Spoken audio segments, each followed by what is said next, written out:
అంటే అది ఇప్పుడు నేనేం చేయలేను. అంటే అదే మీరు అన్నట్టు నేను కనిపిస్తున్నా అంటారు స్క్రీన్ మీద. సో బట్ జానర్ మారిస్తే మేబీ ఆ ఇన్నోసెన్స్ అంటే వేరే జానర్ మార్చిన ఎమోషనల్ సినిమా తీసినా, ఒక ఇన్నోసెంట్ ఆ సినిమా తీసినా కానీ అంటే ఇక అన్ని క్యాలిక్యులేషన్స్ లేవండి నాకు.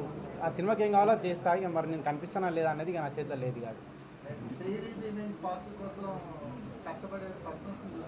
అవును, ఉంటాయి కదండి సినిమాలు. అంటే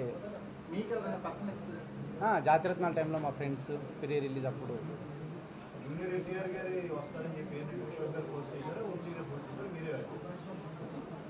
లేదండి, అందరం డిస్కస్ చేసుకొని రాసింది అది. చెప్పండి.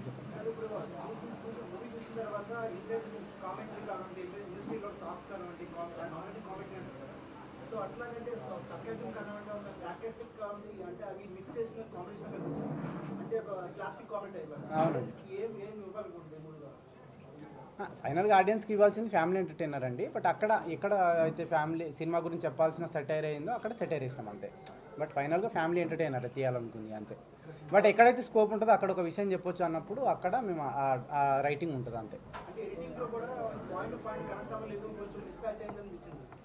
ఎడిటింగ్ అండి, ఎడిటింగ్ లేదండి. అంటే మ్యాక్సిమం ఎఫర్ట్ పెట్టే చేసినాము. మేబీ అది లాస్ట్ మూమెంట్లో అది తెలియదు. మ్యాక్సిమం అన్ని మేము ఫ్లోలో అనుకొని చేసినాము. మరి ఇక అది ఎక్కడ ఇదైంది అనేది తెలీదు. బట్ మేమైతే సాటిస్ఫైడ్. చూడాలి మరి.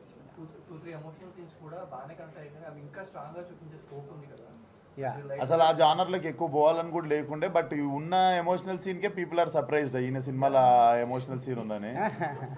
సో అంటే సీన్ అప్పుడు మావాడే మానిటర్ కాడ వచ్చి మామ నా సినిమాలో సీన్ అనుకోరు మామ అన్నాడు. సో ఫ్యామిలీ వాల్యూస్కి పెద్ద పీట వేసింది సినిమాలో.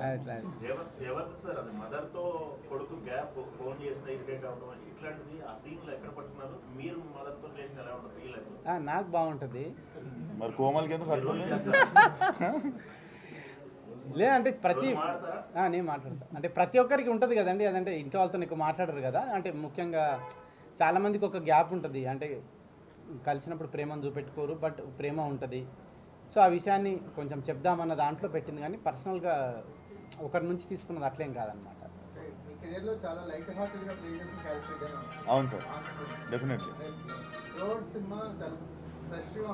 డెఫినెట్లీ. అండ్ నాకు అనిపించింది నేను నెక్స్ట్ ఒక జానర్ షిఫ్ట్ చేయాలి, మళ్ళీ తిరిగి యాక్షన్ చేయాలన్నా, మళ్ళీ తిరిగి ఒక థ్రిల్లర్ జానర్కి పోవాలన్నా, I think this kind of film in the middle is important. ఒకసారి అన్నీ అండూ అయిపోతాయి.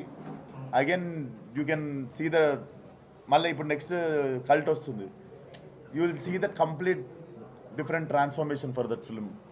So I think this film is very important and I'm glad that this came in the like right టైంలో వచ్చింది. ఎక్స్పెరిమెంట్ ఇది definitely. ఆయన ఈ మనిషే ఎక్స్పెరిమెంట్. సో డెఫినెట్లీ రకరకాల అంటే it's a story about film maker. ఇంకో దిక్కు చూసుకుంటే ఫ్యామిలీ వాల్యూస్ గురించి ఉంది. ఇంకో దిక్కు ఇండస్ట్రీ గురించి చాలా సెటరికల్గా. We have all original names and original characters. ఇప్పుడు దిల్ రాజు గారు ఉన్నా కూడా, హరీష్ శంకర్ ఉన్నా కూడా, మన వంశన్ ఉన్నా కూడా, it all looks like cinema కంటే ఎక్కువ మీకు ఇది వాడు కోమల్ గారు కృష్ణానగర్లో ఫిల్మ్నగర్లో జరుగుతున్న కథలాగా అనిపిస్తుంటుంది. సో డెఫినెట్లీ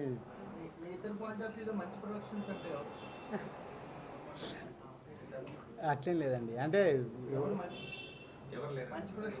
లేదు, అట్లేం లేదు. అంటే అట్లని కాదు. అంటే మంచి సినిమా మంచి ప్రొడక్షన్ అంటా, మంచి సినిమా మంచి అంటా ఉంటారు కదా. దాని మీద